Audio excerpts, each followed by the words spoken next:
The news reaching me this morning that the controversial Asari Dokubo has left Nigeria for Cotonou, Benin Republic. And I was asking them, I thought this man is a tough man, that he can resist anything that will come towards his path. Why did he run away? Why did he run out? What is pursuing him? Well, I came across this video earlier before today. Could this be the reason why he ran away from Nigeria? I said, if Ahmed Tinubu fails, hold me responsible. Because I have known him since 1992, and I know what he stands for. And I can stand in the gap between him and the people and say this thing. This is a step that my brother Goodluck failed to take, even when he had the opportunity. This is a step that, after talking no subsidy, General Muhammad Buhari was not able to take. Ahmed Bola Tinubu took it from the first day. Now you take about 8 trillion naira every year. This is wickedness. And you use it to service the gluttonous appetite of a few people. Because they shout, because they have the cameras like I have today. So they said. This statement was made, I think, after Tinubu has been sworn in as the president. I don't know what he was looking for anyway. Maybe he was looking for appointment. I don't really know. But immediately after 3 months, he made this interview. He started lamenting that what Tinubu is doing is so bad. What Tinubu is doing is this, is that Tinubu is making one-sided appointment. We must speak out. This is not Lagos. The president must know that the party is following in making appointment, as if appointment is on Lagos, as if Nigeria is on Lagos, is dangerous. He already has a lot of problems. God have mercy upon us. We must point this thing out. Why should somebody like Posun Tijani be in this government? After all the abuse and criticism, the president should look back at the appointment and rewind it, retrace it, and balance it. This is a country that belongs to all of us. All of you know that I was one of the people who gave tough time to Nyesom Wike as governor of Rivers State. But Abuja does not belong to Gumi, it does not belong to the North, it does not belong to Muslims.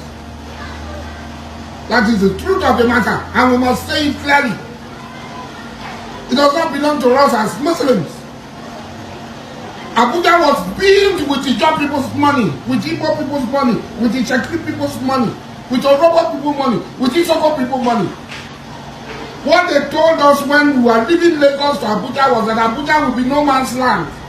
Everybody will be removed from Abuja. Every Nigerian will be an indigene of Abuja. They have changed all the laws. So somebody from Sokoto State, Gumi, who is from Sokoto State, is talking of Abuja. And what is his connection with Abuja? What is Dr. Ahmed Gumi connection with Abuja? That he will be talking about Abuja. That Wike should be removed. Muslim ticket was voted by Nigerian people because they know who Ahmed Bola Tinubu is. Because a lot of us know. I did not vote Ahmed Bola Tinubu because he's a Muslim. Because I know him. I know what he's capable of doing. And that's why I supported him. That's why I support him. Even though today I might have some things. The appointment that is going on is one-sided. We must speak out. This is not Lagos. The president must know that the party is following in making appointment, as if appointment is on Lagos, as if Nigeria is on Lagos, is dangerous. He already has a lot of problems. God have mercy upon us. We must point this thing out. Why should somebody like Posun Tijani be in this government? After all the abuse and criticism, the president should look back at the appointment and rewind it, retrace it, and balance it. This is a country that belongs to all of us. Asari Dokubo is one of the greatest losers in this Tinubu's administration. Asari Dokubo has been inconsistent with his integrity. The man don't have integrity. He's not constant with his decision or what he wants. This is the same man who told us that he is not a Nigerian, and he has never been a Nigerian, that he don't want to be a part of Nigeria, that he is a Biafran. I've never been a Nigerian. Nations are not created by force or fiat. They're created by the people. The people's acceptance to be British. You saw Scotland trying to vote yes or no.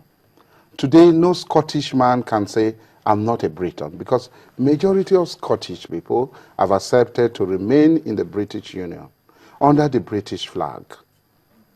Nothing like that had happened in Nigeria.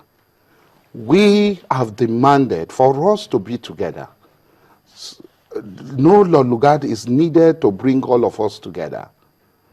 What is needed is for us to sit down in a sovereign national conference. So why not advocate for that instead of moving away completely? We have been demanding for 30 years.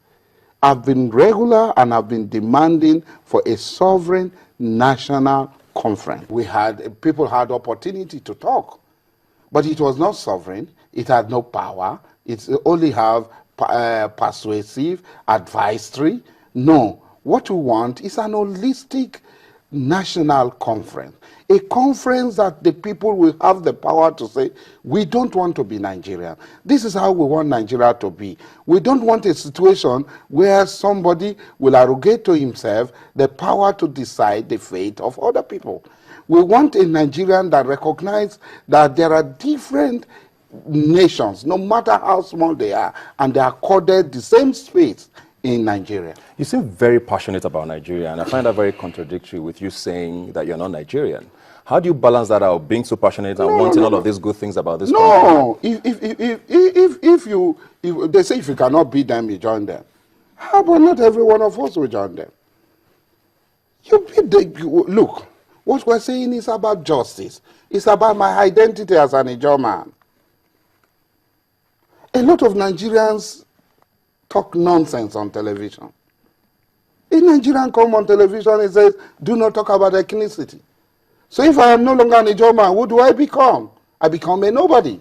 Don't talk about religion, politics. Ancestrally, I have Igbo blood flowing in my vein because my ancestors, one of my ancestors came from Abom in Abam, and today I sit on that stool established by him as Alabo Diabal of the Kingdom of Calabar. Now, when you talk about democracy, it gives you a lot of choices. It is you to decide. Nobody is going to quarantine your decision. Nobody is going to give you, to tell you that, look, there is a no-go area for your decision making. Asari Dokubo is one man who had time in the past pushed so many Nigerians into, secession fight, into believing that Nigeria will not work again. Well, I think he was right. But what happened as time goes on?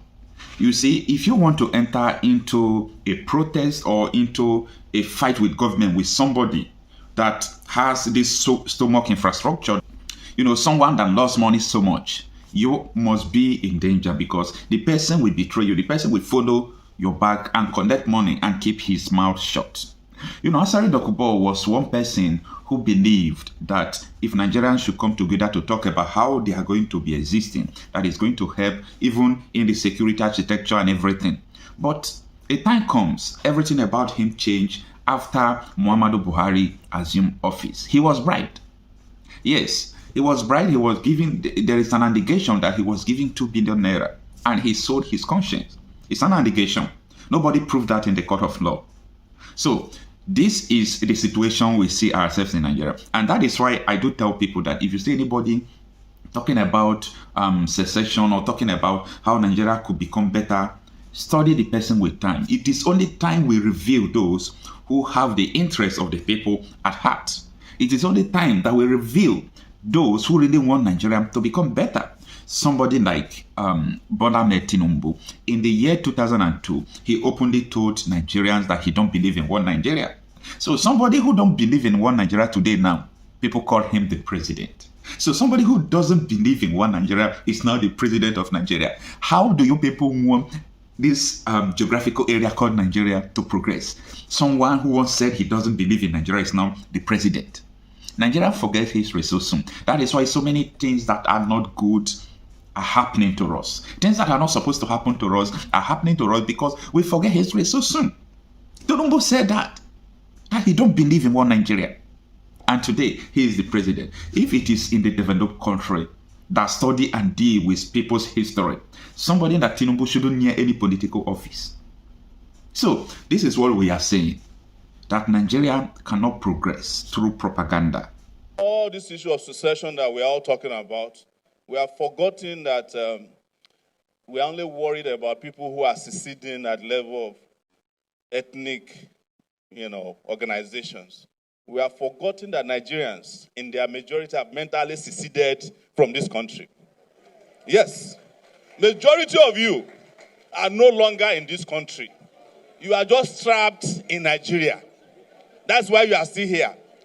If an aeroplane were to be sent to Nigeria today and say anybody who wants to leave should leave, nobody will be left, including lawyers in this room. Yes, I can guarantee you that even Senator Shehu Sani might consider leaving. Do you know why? In 2019, and this is very important, you all know I was arrested and tried for treason too. And my lawyer, Femi Falana, was here. So when I was released, Femi Falana said, look, Shore, I have been lawyers with a lot of people. Gani, Fela, please, I'll quickly finish. After you've been granted this bail, don't talk, just let us handle this matter till you rejoin your family in the US. And when I got out, I found out that Shehu Sani was also arrested and detained. So I went to the EFCC to go and visit him. And it was my visitation that scared them and got him released. Why did I say this? Is that in speaking about where we are, you are not talking about the fact that those people who hijack power are still tormenting you. As I'm talking to you, the military was kinder to me when they were in power than the civilian regime. I was kidnapped from a high court in Abuja in front of a judge. The judge ran away, half wig was in the air. The personal bodyguard of the judge was running and the judge was saying, wait for me. At the Federal High Court, only a few lawyers could even wait. I'm saying Nigeria has degenerated over these years. But one last thing I will say, and this is very important, it is our impunity that led us to where we are in the country. And I will say, lawyers, you have contributed to that as well. But that's a conversation for another symposium in the future. We cannot talk about resolving our problems in Nigeria without talking about the impunity that put people like Nnamdi Kanu in jail perpetually. Because why? Like everybody else, he was tired of Nigeria. There's nobody who is not tired of this Nigeria. Yes. But except probably me, because I'm the only person who traveled abroad, carry myself back to come and be detained in Nigeria for 4 years now. Maybe I'm the only one. But I'm sure a lot of people are tired. Without resolving the issue of justice, natural justice, you can never have peace and progress in this country. And most importantly, we might make progress with reforms, but we can never have liberation without a revolution. Thank you very much. Thank you very much. Comrade Omayele Showore, thank you very much.